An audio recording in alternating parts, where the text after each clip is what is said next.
August 15th, 1969. Brackettville, Texas. 22-year-old Frank Morrison had 30 seconds to deliver one line in True Grit. Instead, he decided to make John Wayne look like a fool. The entire crew watched as Frank mimicked Wayne's famous walk, exaggerating every step. "Look at me, I'm the Duke," he laughed, "walking like I've got a stick up my—" Wayne raised his hand. The set went silent. What happened next ended Frank's career before his first scene ever made it to film. But it also revealed a secret about Frank's dead father that Wayne had carried for 12 years, a secret that would haunt Frank for the next 5 decades. The crew never forgot that day. Neither did Frank. Before we jump back in, tell us where you're tuning in from, and if this story touches you, make sure you're subscribed because tomorrow I've saved something extra special for you. Frank's laugh died in his throat as every eye on the Brackettville set turned toward him. The Texas heat seemed to intensify in the sudden quiet, pressing down on the dusty western town facade like a physical weight.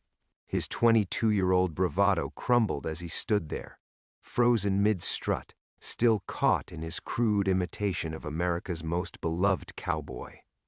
John Wayne didn't move. He stood 6 feet 4 inches tall in his weathered boots, hat tilted at that familiar angle, his presence commanding the space around him like gravity itself. The silence stretched between them, 1 second, 2, 3, each moment adding weight to Frank's growing dread. "Son," Wayne said finally, his voice carrying that unmistakable drawl that had filled movie theaters for decades. It wasn't angry, it wasn't threatening. It was something far worse. It was disappointed. "You got something to say about the way I walk?" Frank's mouth went dry. Around them, the crew of True Grit had become statues. The camera operators, the lighting technicians, the script supervisors, all frozen in place, sensing they were witnessing something that would be talked about in Hollywood for years to come, but not in the way Frank had hoped. "I was just—" Frank started, his voice cracking. "Just what?" Wayne stepped closer, and Frank caught the scent of tobacco and leather, the smell of a man who'd been making westerns since before Frank was born. "Just making fun of an old cowboy who don't walk pretty enough for you?" The words hung in the desert air. Frank wanted to disappear, to melt into the dusty ground beneath his feet. This wasn't how it was supposed to go. He was supposed to be the young rebel, the new generation of actor who wasn't afraid to challenge the old guard. He'd practiced this moment in his head, imagined himself as the cocky newcomer who could take John Wayne down a peg. Instead, he felt like a child caught stealing candy. "What's your name again, son?" Wayne asked, though Frank was certain the Duke already knew. "Frank Morrison," he whispered. Wayne's expression changed. Something flickered behind his eyes, surprise maybe, or recognition. He studied Frank's face more carefully, as if seeing him for the first time. The silence stretched again, but this time it felt different. Heavier. "Morrison," Wayne repeated slowly. "What was your daddy's name, son?" The question hit Frank like a physical blow. His father had died when Frank was 10, a stuntman who'd taken one fall too many. Frank had spent years trying not to think about him, trying to build his own identity separate from the man who died chasing other people's glory. "Tommy Morrison," Frank said, his voice barely audible. The change in Wayne's face was immediate and unmistakable. The disappointment melted away, replaced by something that looked almost like pain. The Duke took off his hat, ran a hand through his thinning hair, and for a moment looked every one of his 62 years. "Tommy Morrison," Wayne said, and there was reverence in his voice now. "Hell of a man, hell of a stuntman." Frank blinked. His father had mentioned working with Wayne, but it had just been another job, another set, another day's work in a career full of anonymous crashes and falls. "You knew him?" Frank asked. Wayne looked out across the fake western town, past the cameras and lights, toward the real Texas horizon. When he spoke again, his voice was quieter, meant for Frank alone, though in the dead silence of the set, everyone heard every word. "Son, your daddy saved my life." The words hit the assembled crew like a thunderclap. Frank felt the ground shift beneath his feet. This wasn't possible. His father had never mentioned saving John Wayne. He'd never mentioned being anything more than another anonymous stuntman in the Duke's long list of pictures. "That can't be right," Frank said, But even as the words left his mouth, he knew Wayne wasn't lying. John Wayne didn't lie about things like this. 1957, Wayne continued. Picture called The Horse Soldiers. We were shooting a cavalry charge, and my horse went down wrong. Your daddy was supposed to be in the background, but he saw what was happening, rode straight into the mess, pulled me clear before 2,000 pounds of horseflesh could crush me like a bug. Frank's world tilted. 57. He would have been 10 years old. His father had come home from that job with a dislocated shoulder and a story about a horse that had stepped on him. Nothing about John Wayne, nothing about being a hero. He never told you, Wayne said. It wasn't a question. Frank shook his head, unable to speak. Wayne studied him for a long moment, then replaced his hat. When he looked up, his eyes held something Frank couldn't quite identify. Sadness, maybe, or regret. Your daddy made me promise something that day, Wayne said, and I've kept that promise for 12 years. But standing here now, watching his boy make a fool of himself, Wayne's voice trailed off. He shook his head slowly. What promise? Frank whispered. But Wayne was already walking away.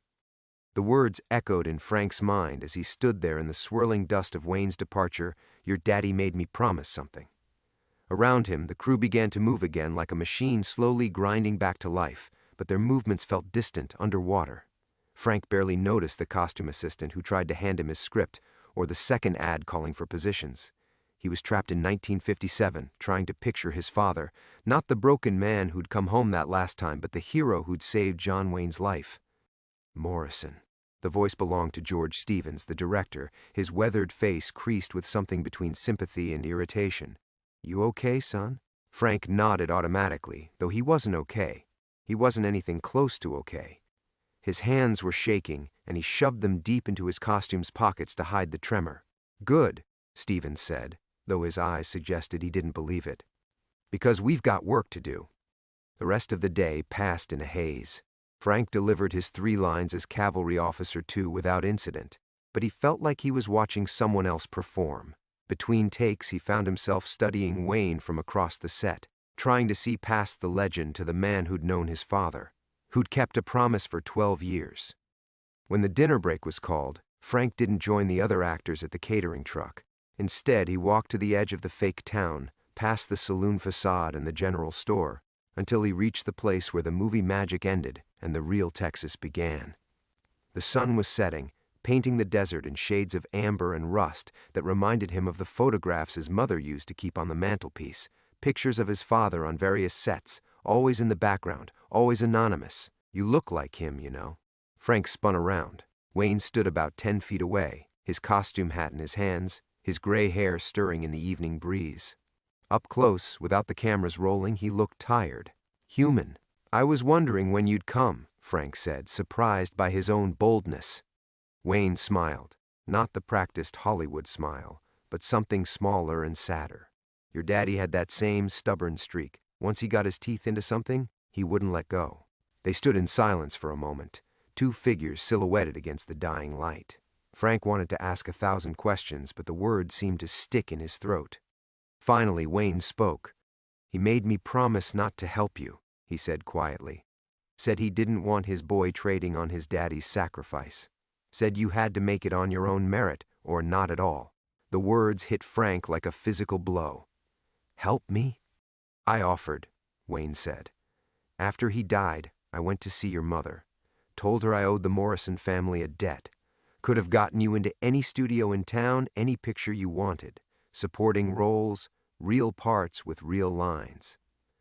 Wayne's voice grew quieter, but Tommy had made me swear, and a man's word is all he's got. Frank stared at him, processing this new information.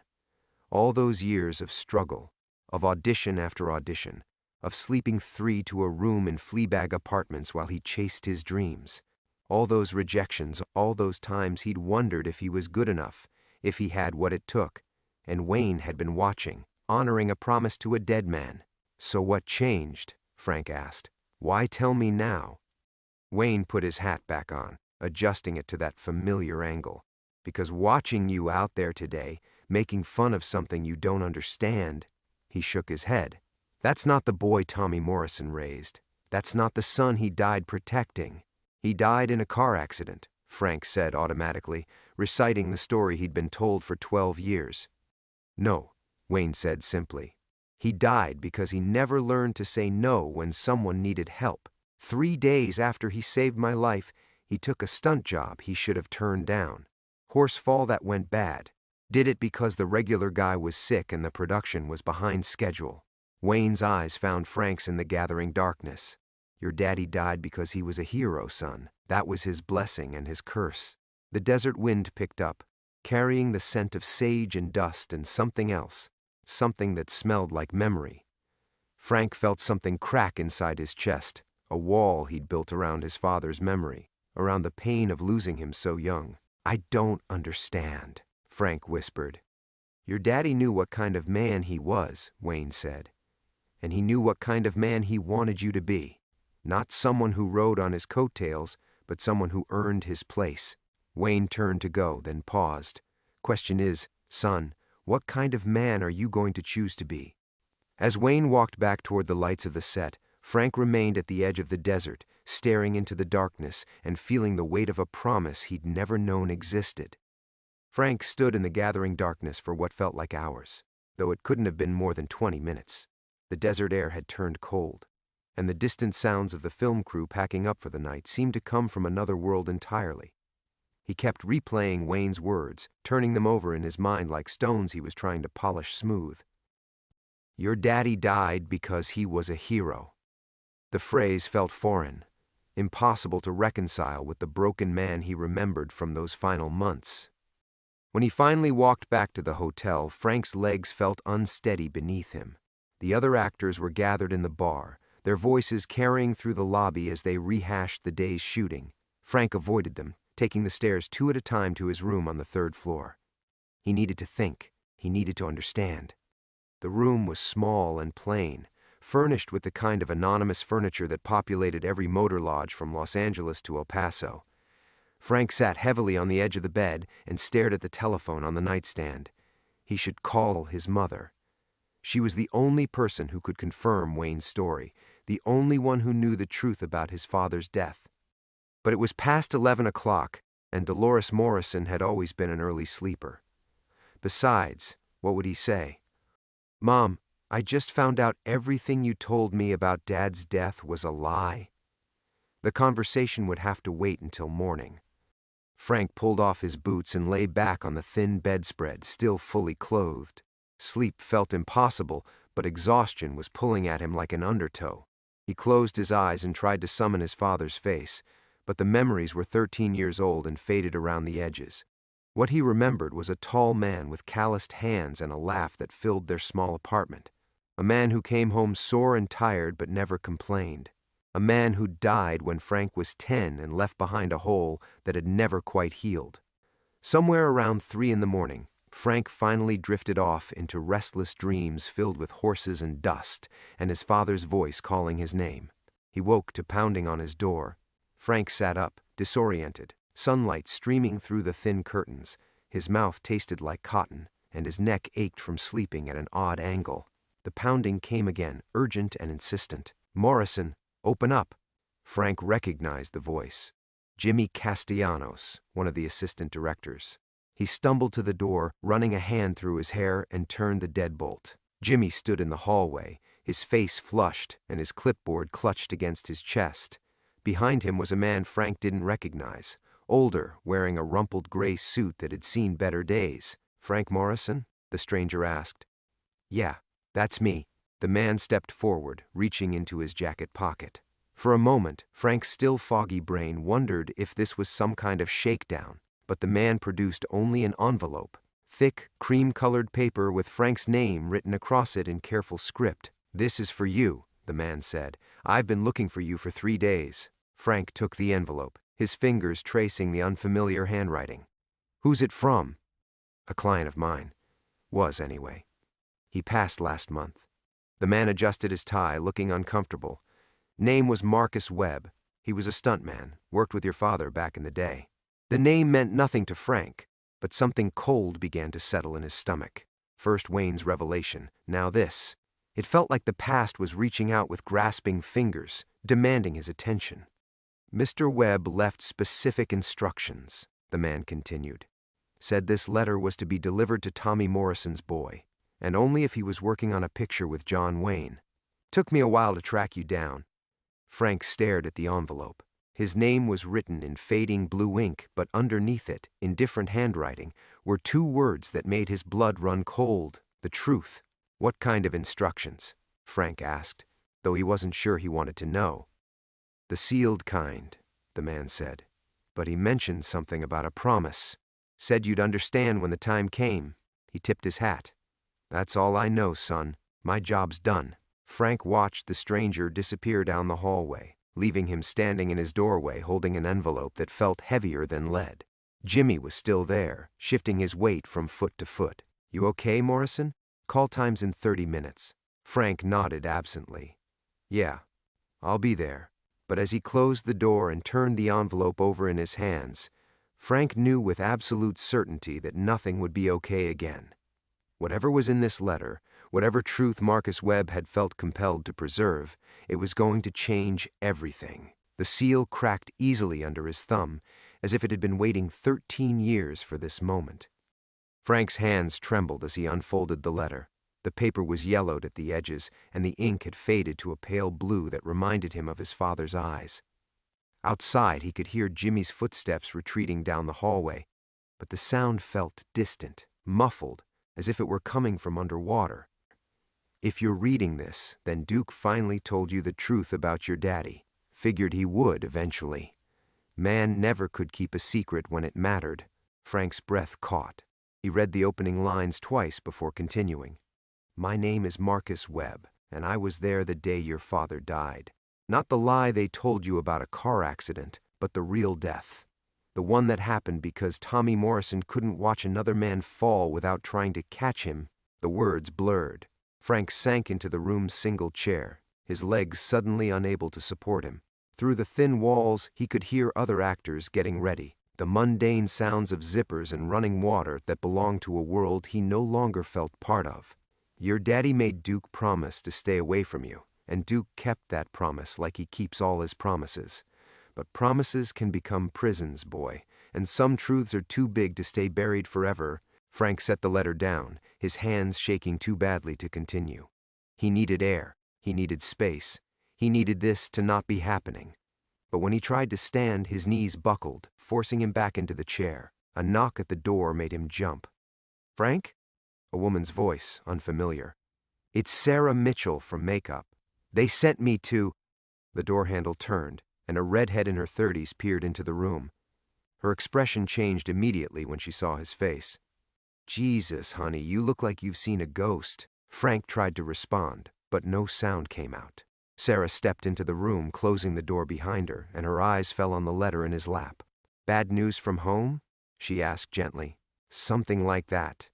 Frank's voice sounded foreign to his own ears. Sarah moved closer, and Frank caught the scent of powder and hairspray that seemed to follow all the makeup people. She had kind eyes, the sort of eyes that had probably seen their share of actors falling apart in small hotel rooms. "You know," she said carefully, "I've been doing this for 15 years, and I've learned that sometimes the past has a way of catching up right when you think you've outrun it." Frank looked up at her, startled. "What do you mean?" But Sarah was backing toward the door, her face suddenly pale. "Nothing. She fumbled with the doorknob. "I'll tell them you need a few more minutes." "Wait." Frank stood, the letter falling to the floor. "What did you mean about the past catching up?" Sarah paused, her hand still on the doorknob. For a moment she looked like she might answer, but then she shook her head. "Some stories aren't mine to tell, honey. But if I were you, I'd be real careful who I trusted around here." She was gone before Frank could ask what that meant, leaving him standing in the middle of the room with more questions than answers. He bent to retrieve the letter, his movements mechanical, disconnected from conscious thought. "Duke thinks he's protecting you by keeping his distance, but protection can look an awful lot like abandonment when you're on the receiving end. Your daddy knew that. It's why he made me write this letter, why he made me promise to find you if the truth ever came out." Frank's chest tightened. He could hear voices in the hallway now, urgent whispers that stopped abruptly when footsteps approached his door. The sensation of being watched, being discussed, crept over him like a cold fog. There are things about that day Duke doesn't know, boy. Things your daddy made me swear to keep quiet. But secrets have a way of eating a man alive from the inside, and I'm too old and too tired to carry this one to my grave. Another knock, harder this time. Morrison. Jimmy's voice, more urgent now. We need you on set in 5 minutes. Coming, Frank called back, though his feet remained planted on the worn carpet. He folded the letter without reading the rest, his survival instincts finally kicking in.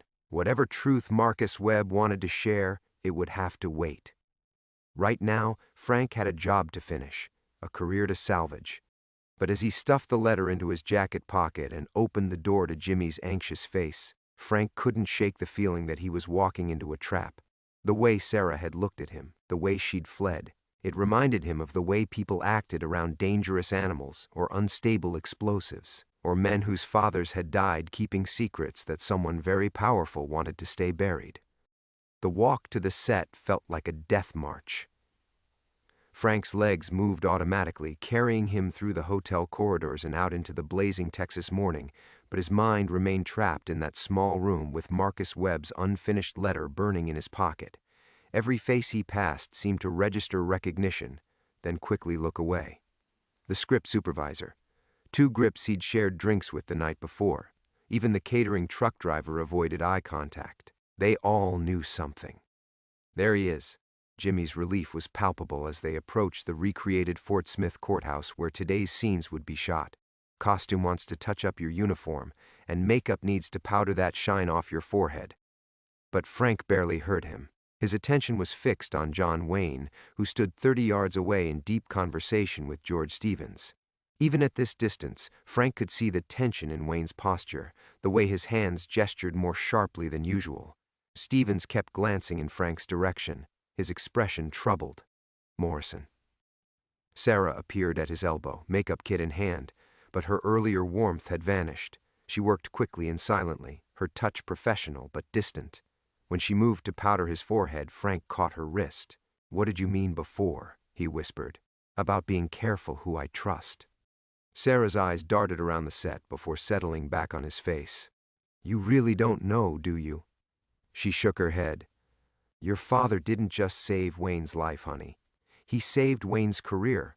There was a scandal brewing, something that would have destroyed everything. Your daddy died covering it up." Frank's grip tightened. "What kind of scandal?" "The kind that ruins lives." Sarah pulled free, her voice dropping to barely a whisper. "The kind that makes people disappear from this town forever. And if certain people think you know about it..." She didn't finish the sentence. She didn't need to. "Places!" Stevens called out, his voice cutting across the set like a whip crack.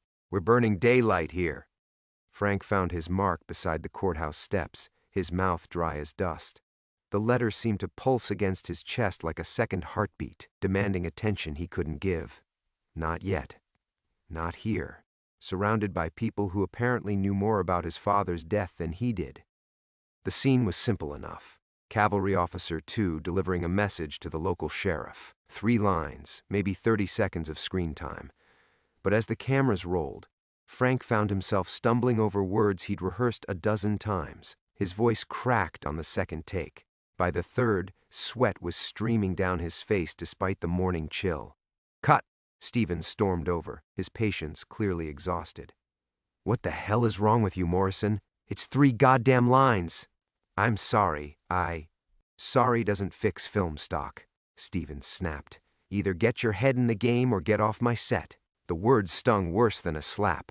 Frank felt the entire crew watching, waiting to see if the young actor would crumble under pressure.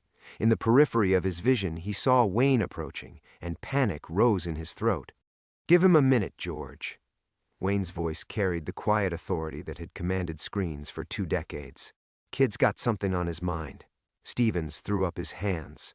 "Fine, 10 minutes. But if he can't deliver those lines, we're recasting the part." As the crew dispersed for the break, Wayne moved closer. His eyes found Frank's, and in them, Frank saw something unexpected. Fear. Not the Hollywood fear of bad reviews or failed pictures, but something deeper, more primal. "You read it. It wasn't a question. Frank nodded, not trusting his voice. Wayne glanced around the set, ensuring they wouldn't be overheard. How much? Enough to know there's more. Frank's hand moved unconsciously to his jacket pocket. Webb said there were things you didn't know. Things my father made him promise to keep quiet. Wayne's face went ashen. For a moment, the legendary composure cracked, revealing something raw and vulnerable underneath. Jesus Christ, Tommy. What did you do? The words were spoken to the empty air, to a dead man who couldn't answer. But they confirmed what Frank had begun to suspect, that his father's death had set something in motion that was still rippling outward, still claiming victims. I need to finish reading it, Frank said. No. Wayne's response was immediate, desperate. Some stones are better left unturned, son. Your daddy died protecting something important. Don't destroy that by digging where you shouldn't. But even as Wayne spoke, Frank could see in his eyes that it was already too late. The secret was unraveling, had been unraveling since that moment yesterday when Frank had mocked Wayne's walk. Now they were all caught in its wake, the living and the dead alike. And somewhere in Frank's pocket, Marcus Webb's letter waited to reveal what his father had died to hide.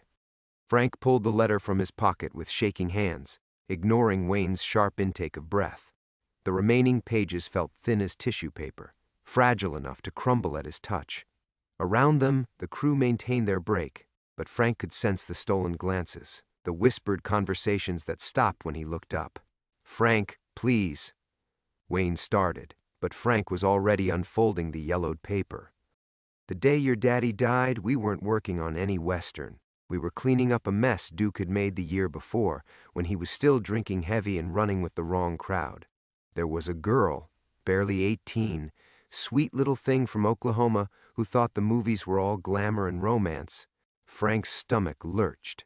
Wayne stepped closer, his face a mask of barely controlled panic. Duke was different then, before he found his footing, angry, reckless. When that girl turned up dead in a hotel room after one of Duke's parties, there were questions. Questions that could have put him away for life. Stop reading. Wayne's voice was barely a whisper, but Frank pressed on. Your daddy and I helped make those questions go away. We moved the body, cleaned the room, paid off the right people. But there was one witness we couldn't buy. A hotel clerk who'd seen too much. Kid was blackmailing Duke, threatening to go to the papers. Frank's hands began to shake violently. The words on the page seemed to swim before his eyes, but he forced himself to continue. Duke was ready to pay, would have paid for the rest of his life. But your daddy, he said that wasn't justice. Said that girl deserved better than to be forgotten, bought and buried. Tommy went to meet the blackmailer, told him he'd doubled the offer.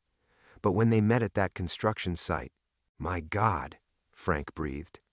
The truth was crashing over him like a cold wave, washing away 13 years of carefully constructed memories.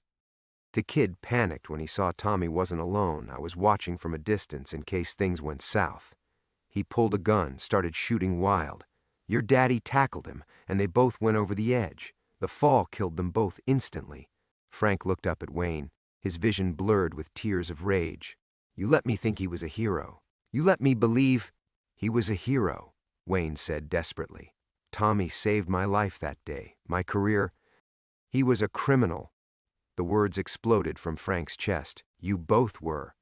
And you let him die cleaning up your mess while you became America's goddamn cowboy. The set had gone quiet around them. Frank could see crew members backing away, sensing the confrontation building like a summer storm.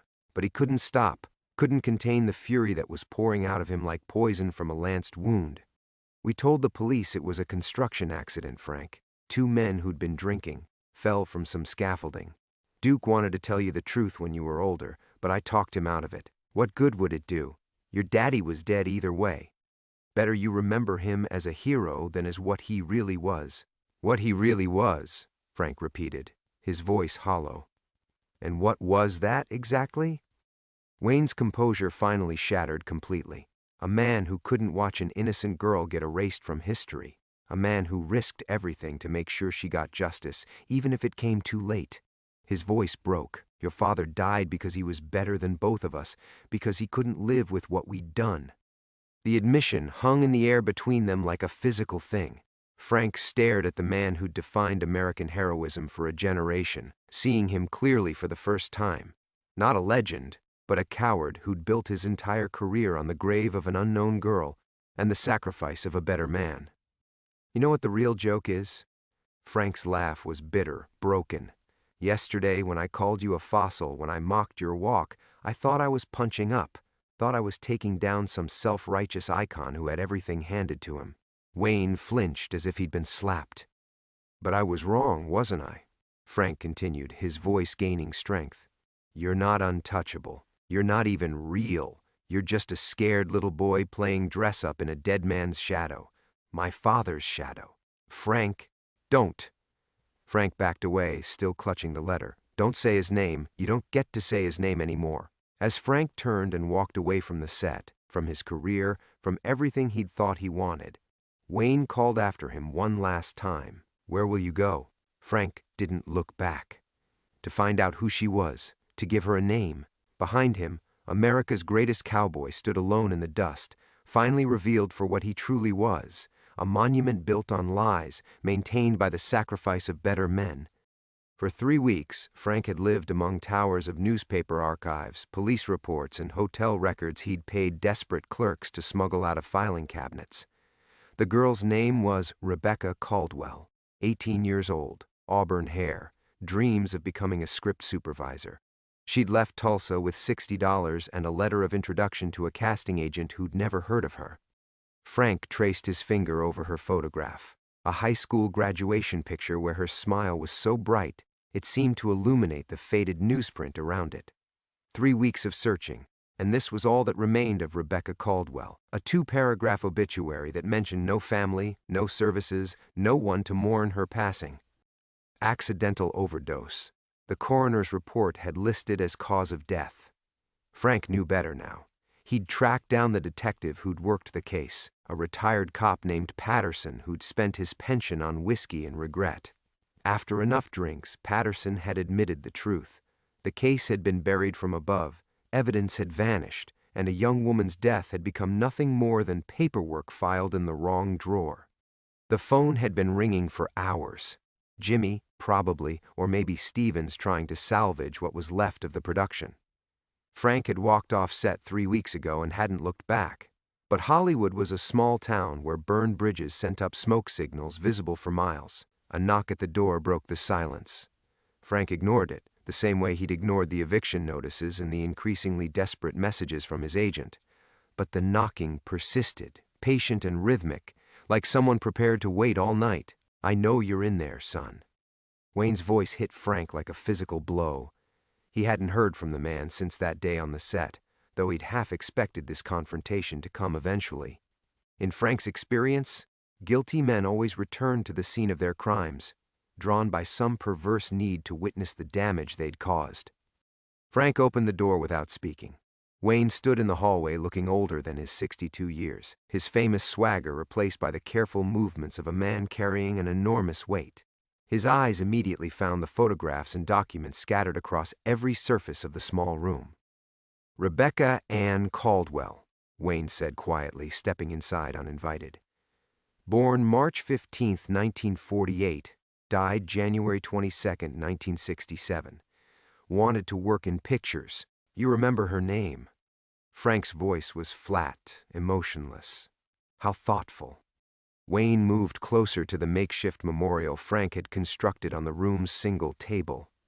Rebecca's picture sat surrounded by the fragments of her life Frank had managed to piece together.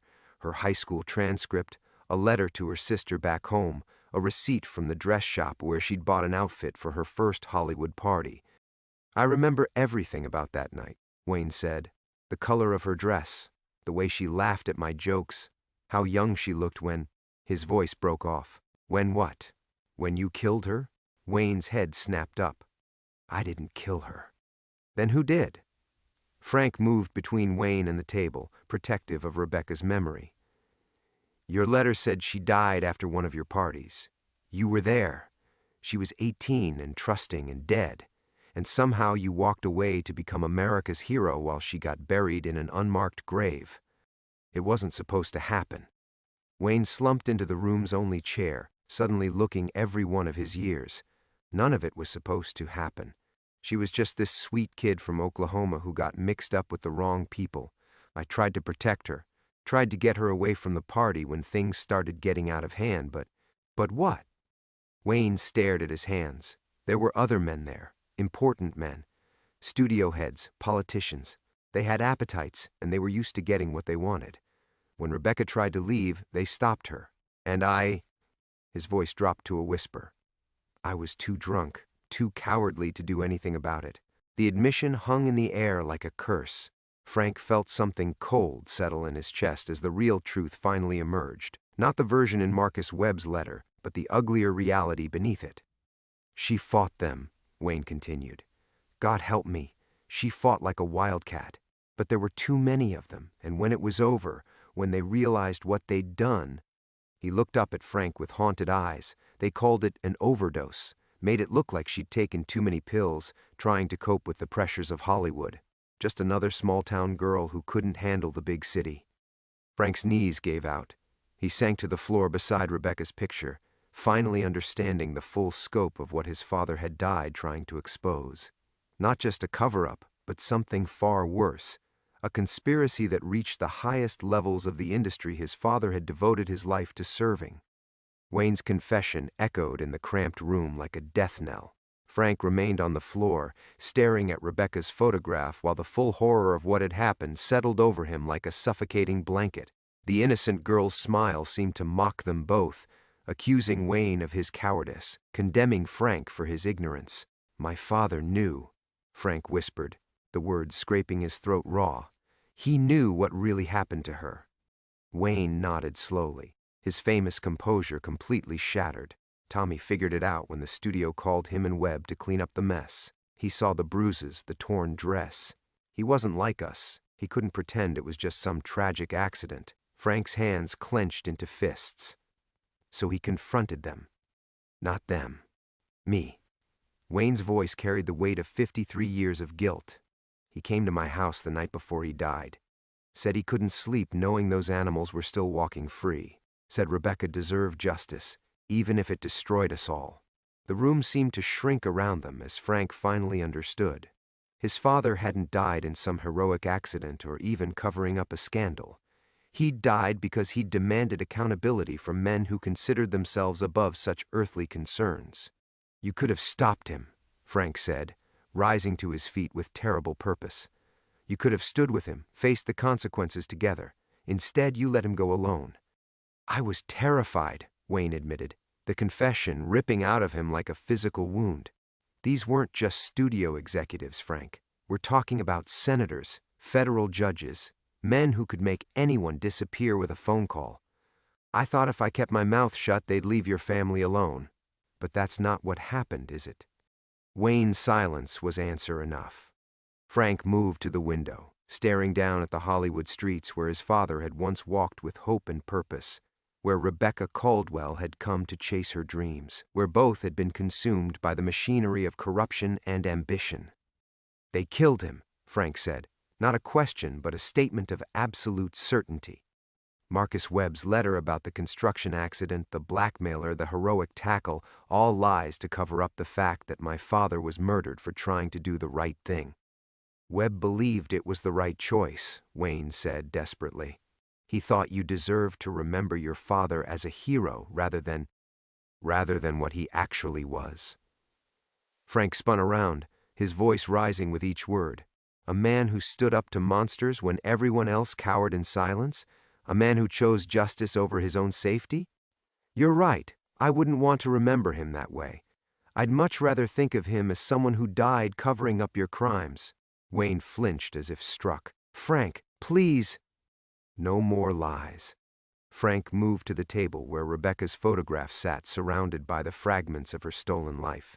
You've spent 50 years wearing my father's courage like a costume, playing heroes on screen while the real hero rotted in his grave. But that ends now. What are you saying? Frank gathered the photographs and documents into a neat pile, his movements precise and deliberate. I'm saying it's time for the truth, all of it. Rebecca's story, my father's murder, your part in covering it all up. No more monuments to false heroes. No more graves without names. Wayne struggled to his feet, panic flooding his features. You don't understand what you're up against. These people, they're still out there, still in power. They'll destroy you the same way they destroyed your father. Let them try. Frank's voice carried a calm certainty that seemed to fill the small room. I'm not my father. I don't have a family to protect, a career to lose, anything left they can threaten. I'm just a failed actor with nothing but the truth. Wayne moved toward the door, his legendary swagger reduced to an old man's shuffle. At the threshold, he turned back one final time. If you do this, there's no going back, no redemption, no second chances. They'll bury you so deep that no one will ever remember your name. Frank looked down at Rebecca's picture, at the bright smile that had been extinguished by powerful men's appetites and protected by coward silence. When he looked up again, his eyes held the same steel that had once driven his father to demand justice in a world built on corruption. Good, he said quietly.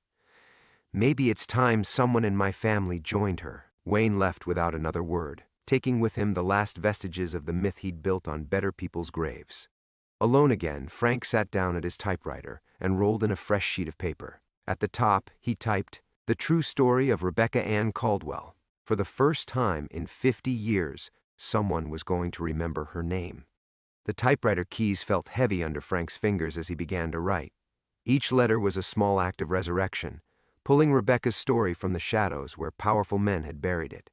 Outside his window, dawn was breaking over Hollywood, painting the sky in shades of amber and rose, colors that reminded him of the girl in the photograph. Rebecca Ann Caldwell arrived in Los Angeles on January 10, 1967, carrying a cardboard suitcase and dreams that shined brighter than the studio lights she'd come to serve. The words came slowly at first, then faster as Frank found his rhythm. He wrote about her high school theater performances, her job at the Tulsa Movie Palace where she'd watched every film twice, studying the credits until she knew every script supervisor's name. He wrote about her letters home, full of wonder at seeing real movie stars in the Brown Derby, her excitement at landing her first studio party invitation. Then he wrote about what happened next. Frank worked through the morning, pausing only when his hands cramped or when the weight of Rebecca's story threatened to overwhelm him. He documented everything. The names Webb had given him, Wayne's confession, the detective's drunken admissions. He laid out the conspiracy, like a map, connecting the dots between a young woman's murder and the machine that had ground up anyone who threatened to expose it. By noon, he had 40 pages. By evening, nearly 100. The phone rang twice, journalists, he assumed, following up on rumors about his dramatic exit from the True Grit set. Frank let it ring. This story would be told on his terms, not filtered through Hollywood's publicity apparatus. On the second night, exhaustion finally forced him to sleep. He dreamed of his father, not as the mythical hero Webb had created, but as the man he'd actually been, flawed, frightened, but ultimately unwilling to let a young woman's death disappear into convenient silence.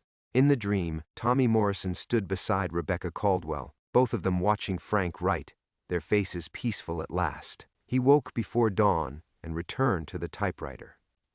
My father died because he believed that truth matters more than comfort, that justice matters more than career, that a young woman's life had value even if the men who took it considered her disposable. Frank pulled the final page from the typewriter 3 days later, 167 pages. Rebecca's complete story, from her childhood in Oklahoma to her brutal death in Hollywood and the conspiracy that followed. He'd included everything. Photographs, documents, Wayne's recorded confession that he'd secretly captured during their final confrontation. The whole ugly truth, laid bare for anyone brave enough to read it. The question now was what to do with it. Frank walked to the window and looked down at the street where Rebecca had once walked, where his father had lived and died, where the machinery of dreams and corruption continued its relentless grinding. He could submit the story to newspapers, knowing most would refuse to print it. He could send copies to federal investigators, trusting they weren't part of the same system that had covered up Rebecca's murder. He could simply release it himself and let the consequences fall where they may. Or he could burn it and spend his remaining years in the same silence that had protected monsters for 5 decades. Frank thought about Wayne's warning, about the powerful men who destroyed anyone who threatened their secrets. He thought about Rebecca's smile, bright and trusting even in a faded photograph. He thought about his father's courage and his own lifetime of cowardice. The choice was surprisingly easy. Frank made copies first, dozens of them, addressed to newspapers across the country, to federal agencies, to anyone with the platform and courage to tell Rebecca's story. He hand-delivered some, mailed others, left copies in places where curious minds might find them. Then he waited. The response came swiftly and brutally. Within a week, Frank's apartment was burglarized, his remaining copies stolen. His phone was disconnected. His bank account was frozen pending investigation of irregularities. Anonymous threats appeared under his door, promising worse if he continued his campaign. But it was too late. Rebecca's story had escaped into the world, carried by journalists and investigators who understood its significance.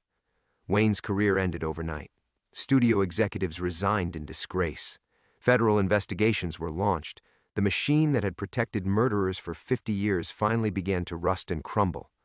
Frank Morrison became unemployable in Hollywood, his name permanently blacklisted by the same system he'd exposed. He found work in a bookstore in Pasadena, living quietly in a small apartment decorated with a single photograph. Rebecca Caldwell, smiling in her high school graduation picture, finally remembered. Sometimes visitors came, usually young reporters or film students researching the scandal that had shaken Hollywood to its foundation. They asked Frank if he regretted destroying his career for a girl he'd never met. "I didn't destroy anything," Frank would tell them, his voice carrying the peace that comes from finally doing the right thing. "I just stopped building my life on someone else's grave." At night, alone with his books and Rebecca's picture, Frank Morrison slept without nightmares for the first time in 50 years.